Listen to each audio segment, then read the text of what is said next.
மசோதாக்களுக்கு ஆளுநர் ஒப்புதல் அளிப்பதில் உள்ள அதிகார விவகாரத்தில் உச்சநீதிமன்றம் கூறியது என்ன? இதோ ஒரு தெளிவு பார்வை. சட்ட மசோதாக்களுக்கு ஒப்புதல் அளிப்பதற்கு ஆளுநர்களுக்கும் குடியரசுத் தலைவருக்கும் காலக்கெடு விதிக்க அரசியலமைப்பு சட்டத்தில் இடமில்லை. அதே நேரம் மசோதாக்கள் மீது முடிவெடுக்க ஆளுநருக்கு 3 வாய்ப்புகள் மட்டுமே உள்ளன. கருத்து வேறுபாடுகள் இருந்தால் மாநில அரசுடன் பேசி தீர்க்க வேண்டும். முடிவெடுக்காமல் மசோதாக்களை நீண்ட காலம் நிறுத்தி வைக்க முடியாது என்று உச்சநீதிமன்ற அரசியல் சாசன அமர்வு விளக்கம் அளித்துள்ளது. இது குறித்து சற்று தெளிவாக பார்ப்போம்.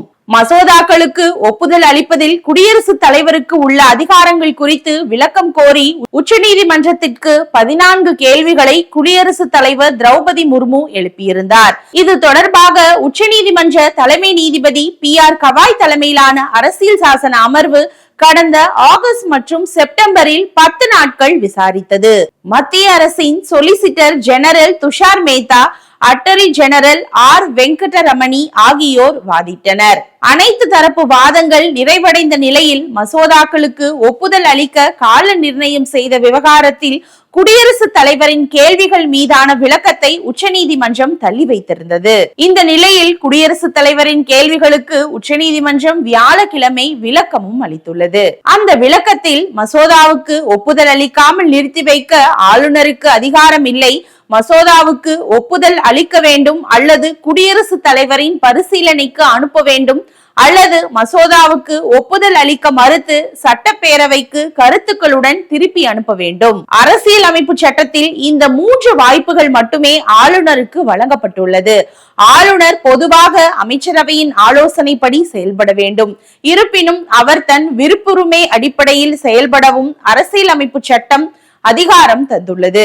இதன்படி மசோதாக்களை குடியரசுத் தலைவரின் பரிசீலனைக்கு அனுப்பலாம் அல்லது கருத்துக்களுடன் பேரவைக்கு திருப்பி அனுப்பலாம் என்று உச்சநீதிமன்றம் தெரிவித்துள்ளது.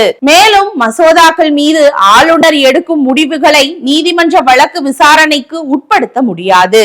உரிமையியல் வழக்கு தொடர விலக்கு அளித்துள்ள அரசியலமைப்பு சட்டத்தின் 361வது பிரிவை மசோதா விவகாரத்தில் ஆளுநர்களுக்கு எதிராக வழக்கு தொடர்வதற்கு முகாந்திரமாக கொள்ள முடியாது. ஆளுநர்களுக்கு எதிராக வழக்கு தொடர அரசியலமைப்பு சட்டம் விலக்குரிமை அளித்திருந்தாலும் அவர் உச்சநீதிமன்ற விசாரணைக்கு உட்பட்டவர்தான். ஆளுநரை நீதிமன்ற வழக்கு விசாரணைக்கு உட்படுத்த முடியாது என்பது குடியரசுத் தலைவருக்கும் பொருந்தும். மசோதாக்களுக்கு ஒப்புதல் தர அரசியலமைப்பு சட்டத்தில் காலக்கெடு விதிக்காத போது தமிழ்நாடு வழக்கில் மசோதாக்களுக்கு ஒப்புதல் தர ஆளுநர்களுக்கு காலக்கெடு விதித்தது பொருத்தமாக இல்லை. இதுபோல மசோதாக்களுக்கு ஒப்புதல் அளிக்கும் விவகாரத்தில் குடியரசுத் தலைவர் ஒவ்வொரு முறையும் உச்சநீதிமன்றத்திடம் விளக்கம் கேட்க அரசியலமைப்பு சட்டத்தில் இடம் தரப்படவில்லை. மசோதாக்களுக்கு ஒப்புதல் அளிப்பதில் குடியரசுத் தலைவரின் விருப்பமே போதுமானது. இருப்பினும் மசோதா குறித்து தெளிவற்ற நிலை இருந்தாலோ உச்சநீதிமன்ற ஆலோசனை தேவை என்ற பட்சத்திலோ விளக்கம் கேட்டு பெறலாம். மசோதா சட்டமாகும் முன்னரே அது குறித்து ஆளுநர்களின் அல்லது குடியரசுத் தலைவரின் முடிவுகளை நீதிமன்ற விசாரணைக்கு உட்படுத்த முடியாது. மசோதா சட்டமாகும் முன்பு அதன் சாராம்சங்களை நீதிமன்றங்கள் விசாரிக்க முடியாது என்றும் உச்சநீதிமன்றம் தெளிவும் படுத்தியுள்ளது. அத்துடன் ஆளுநர்கள் குடியரசுத் தலைவர் ஒப்புதல் அளிக்காத மசோதாக்கள் உச்சநீதிமன்றம் சிறப்பு அதிகாரத்தை பயன்படுத்தி ஒப்புதல் அளித்ததாக கருதப்படும் என்று உத்தரவிட முடியாது. இவ்வாறு மசோதாக்களுக்கு ஒப்புதல் அளித்ததாக கருதப்படும் என்று அளிக்கப்படும் தீர்ப்பு நிர்வாக பணிகளை நீதித்துறை எடுத்துக் கொள்வதாகிவிடும் என்பதால் அனுமதிக்க முடியாது என்றும் தெரிவிக்கப்பட்டுள்ளது. ஆளுநரின் ஒப்புதல் இல்லாமல் மாநில அரசின் மசோதா சட்டமாகாது. மசோதாக்களுக்கு ஒப்புதல் அளிக்கும் ஆளுநரின் பணியை வேறு எந்த அமைப்பும் பறிக்க முடியாது. அரசியலமைப்பு சட்டம் தொடர்பான வழக்குகளை 5 நீதிபதிகள் கொண்ட அரசியல் சாசன அமர்வுதான் விசாரிக்க வேண்டுமா என்ற கேள்விக்கு உச்சநீதிமன்றம் பதிலளிக்கவில்லை. அரசியலமைப்பு சட்டத்துக்கு முரணாக உச்சநீதிமன்றம் தனது சிறப்பு அதிகாரத்தை பயன்படுத்தி உத்தரவிட முடியுமா என்ற கேள்விக்கு உச்சநீதிமன்றத்தின் சிறப்பு அதிகாரம் பரந்துபட்டது. இதற்கான பதில் என்பது 10வது கேள்வியில் அளிக்கப்பட்டுள்ளது. மத்திய மாநில அரசுகள் இடையிலான பிரச்சனையை மூல வழக்கின்றி வேறு வகையில் தீர்க்க உச்சநீதிமன்றத்தை அரசியலமைப்பு சட்டம் தடுக்கிறது என்ற கேள்வி பொருத்தமற்றது என்பதால் பதிலளிக்கவில்லை என்று உச்சநீதிமன்றம் தெரிவித்துள்ளது.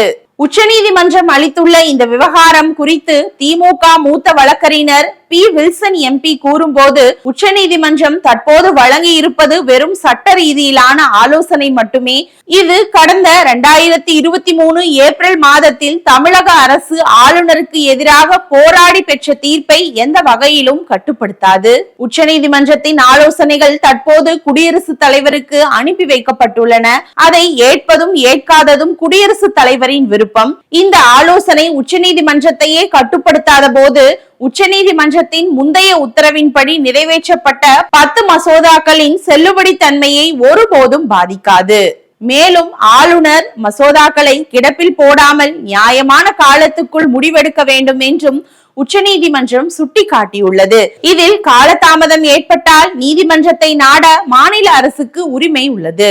மணிப்பூர் வழக்கு தீர்ப்பின்படி இந்த கால அவகாசம் 3 மாதங்களாக கருதப்படலாம். மக்களின் எண்ணங்களுக்கு மாறாக ஆளுநர் மீண்டும் மசோதாக்களை தாமதப்படுத்தினால் முந்தைய தீர்ப்பின் அடிப்படையில் தமிழக அரசு மீண்டும் நீதிமன்றத்தை நாடும் என்று திமுக மூத்த வழக்கறிஞர் பி வில்சன் எம்பி தெரிவித்துள்ளார்.